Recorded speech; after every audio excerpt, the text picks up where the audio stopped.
hinggap di dahan sambil bernyanyi. Selamat datang kembali Bapak Ibu di sekolah kami. Semoga acara kita berjalan lancar dan berseri. Assalamualaikum warahmatullahi wabarakatuh. Indonesia tanah airku, tanah tumpah darahku. Ya Allah Tuhan kami, jadikanlah kami guru-guru yang baik, jadikanlah kami guru-guru yang selalu melihat ke depan, jadikanlah kami sebagai guru-guru yang selalu senantiasa terfokus kepada peserta didik kami. Yang sama-sama kita hormati Ibu Kepala SMA S. Santo Tarsisius, Ibu Rena, kemudian Ibu Wakil Kepala Sekolah SMA S. Santo, Ibu Ayu, beserta rombongan, Pak. Selamat datang di SMA Negeri 7 Dumai, Pak ya. Pada kegiatan pagi ini yaitu pengimbasan SMA 1, ini IHT-nya Bapak Ibu kualitas pembelajaran. Kenapa ini diambil kualitas pembelajaran ini? Berdasarkan hasil rapor sekolah kita, Bapak Ibu. Selamat pagi. Pagi. Kita bersyukur pada Tuhan, pertemuan kita dalam bulan Oktober ini akhirnya terwujud. Bapak Ibu yang saya hormati, seperti tadi disampaikan oleh Ibu Kepala Sekolah, bahwa kegiatan kita hari ini adalah IHT, pengimbasan dari SMA 1 yang sudah selesai dalam programnya sebagai sekolah penggerak angkatan 1. Sudah selesai, maka kami diberikan tugas 1 tahun ini adalah pengimbasan. Ini adalah pengimbasan kita tema yang kedua. Yang pertama kemarin adalah penguatan literasi, kemudian ada pendampingan, dan saya sangat mengharap supaya apa yang sudah kita bicarakan bersama, program yang sudah kita buat, itu terus ditindaklanjuti. Selanjutnya yaitu pemaparan materi yang akan disampaikan oleh tim SMA Santo Tarsisius. Timnya itu yaitu ada Ibu Elizabeth Ayunika Permatasari MSc, misalnya ada Ibu Rosdia Nasyadian SPD, dan ada Bapak Kenny Daklas SSI ya Pak? SS. Kepada Bapak Ibu kami silahkan. SMA Negeri 7 Maju Jaya keren. Mantap ya. Baik, sebelum mulai kayaknya agak panas sedikit gitu ya. Olahraganya guru mana Pak Alex atau Pak Rahmat? Oh, biar agak panas sedikit gitu ya. Tapi di depan dulu aja. Kalau nanti saya bilang 1, biasanya perlunya 1 ya, 1 ini enggak, karena saya guru TK kurang 1 ya. Kalau bilang 1 berarti dikurangi 1 jadi berapa Ibu? Nggak ada, berarti kalau itu kalau 1. Kalau 2 berarti perlunya cuma boleh 1. Kalau 3 okay. Kalau guru TK yang sudah expert boleh lah ya, mau dikuadratkan, mau diapain gitu ya. Saya kurang 1 aja. Oke, tes ya. 3 2 1. Baik, Bapak Ibu, saya akan menyampaikan sedikit tentang model-model pembelajaran aktif dan inovatif ya. Nah, tadi Bu Siti sudah sampaikan, ini beranjak dari pelatihan kita dari rapor kerja tentang kualitas pembelajaran. Sebenarnya sama, di Santo juga ada penurunan kualitas pembelajaran di rapornya, walaupun masih kategori baik tapi juga terjadi penurunan. Jadi kami sama-sama juga belajar gitu ya. Nah, bagaimana sih ciri-ciri sekolah yang memberikan proses pembelajaran yang berkualitas pada murid? Kalau dulu mungkin hanya indikatornya, sekolah yang banyak prestasinya gitu, itu sekolah yang berkualitas.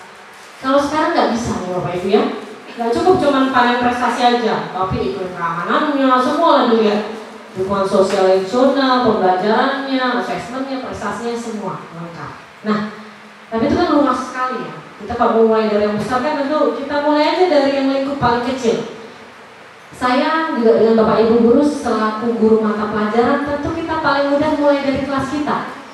Kalau udah sekolah itu kan udah harus ramai-ramai kan, dengan teman, dengan set, dengan semuanya. Tentu yang paling mudah adalah dari kelas kita masing-masing. Pertanyaan refleksi kita ya. Berapa banyak model pembelajaran yang Bapak Ibu gunakan dalam semester ini? Nah, kira-kira. Baik,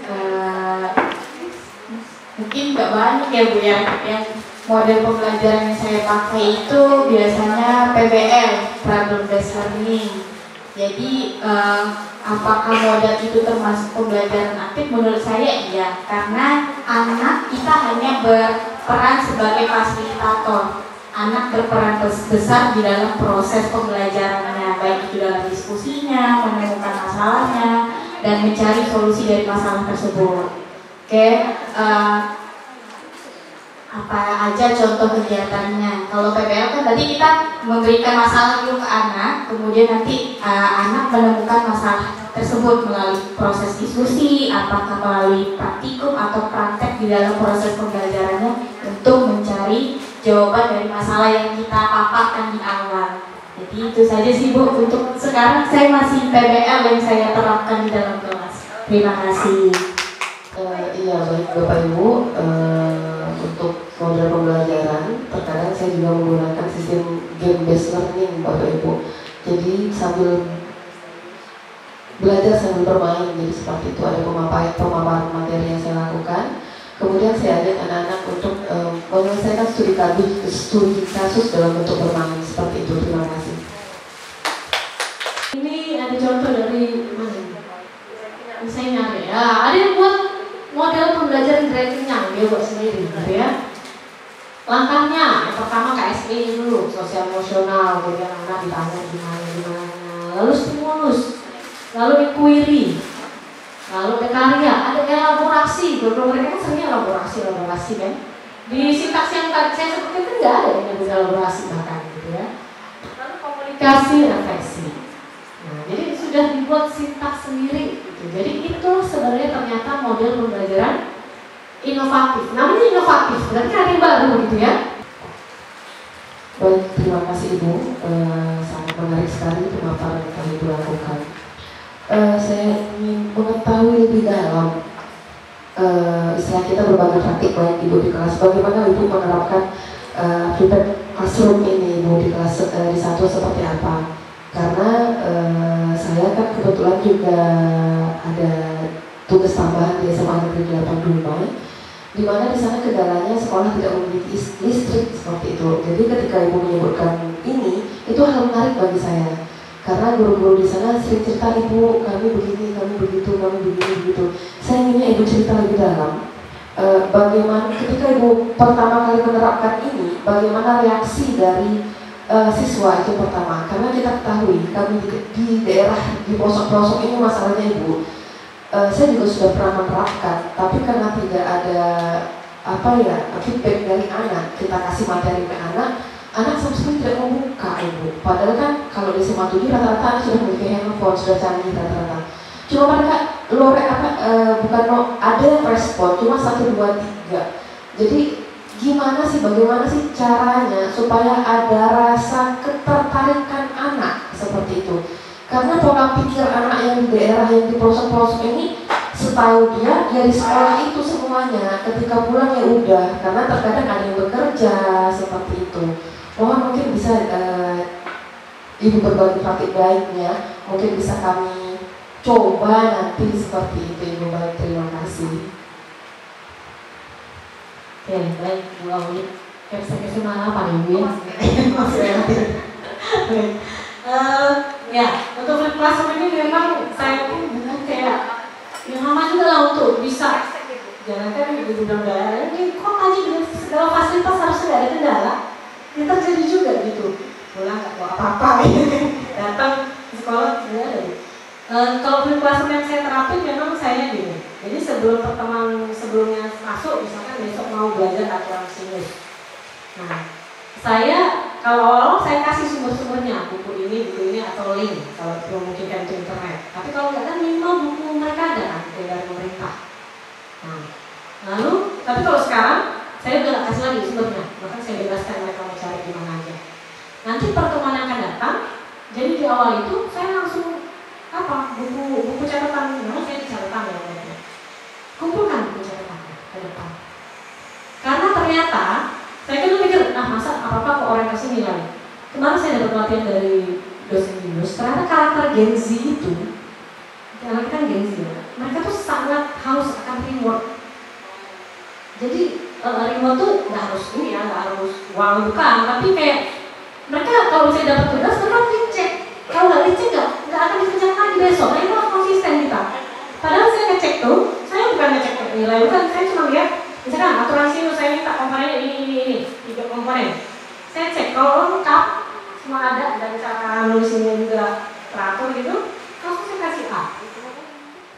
Pembelajaran berdiferensiasi itu yang sangat ditekankan ke kita adalah pembelajaran diferensiasi konten, diferensiasi proses, dan diferensiasi produk. Nah, apa langkah-langkah atau alur yang harus kita lakukan dalam melakukan pembelajaran berdiferensiasi ini? Yang pertama, kita tentukan tujuan pembelajarannya. Tentu ini kita lakukan ketika kita membuat modul yang kita turunkan dari CP, ATB, kemudian PTB. Baru-baru ini saya sedang melaksanakan pendampingan individu. Ada pertanyaan dari rekan saya itu tidak bisa saya jawab, Ibu, yaitu kalau LKPD pasti ada perbedaan antara anak yang high, low, kayak gitu ya, Bu ya. Pasti. Yang ditanyakan mereka itu apakah Ibu ketika di asesmen akhir itu soalnya dibedakan juga terhadap kemampuan anak. Bukannya kita kalau dalam pembelajaran itu tujuannya satu, bukannya harusnya sama. Jadi itu yang tidak bisa, yang masih rancu saya untuk menjawabnya seperti apa, Ibu. Untuk pertanyaan Ibu yang tadi, apakah soalnya dulu kita bilang ya di asesmen akhirnya, apakah soalnya sama? Karena memang kalau kita lihat dari hasil literasi kita, Ibu ya, tujuan pembelajarannya sebenarnya sama, cuman KKO-nya saja yang kita bedakan. Berikutnya, sarana dan prasarana biasa. Target peserta didik di sini dia Bapak Ibu, karena dia berhubungan dengan diferensiasi. Maka di sini saya ambil diferensiasi dengan gaya belajar. Jadi gaya belajarnya yang saya diferensiasikan. Saya tidak buat berdasarkan tingkat kemampuan mereka. Saya anggap mereka reguler, pengetahuan dari segi pengetahuan, namun gaya belajarnya yang berbeda. Maka saya buatlah di situ harus dibuat target peserta didik ya visual, auditori, dan kinestetik. Burung nuri terbang tinggi, terbang mengejar burung darat. Kita akhiri acara hari ini. Semoga kita sehat dan bahagia.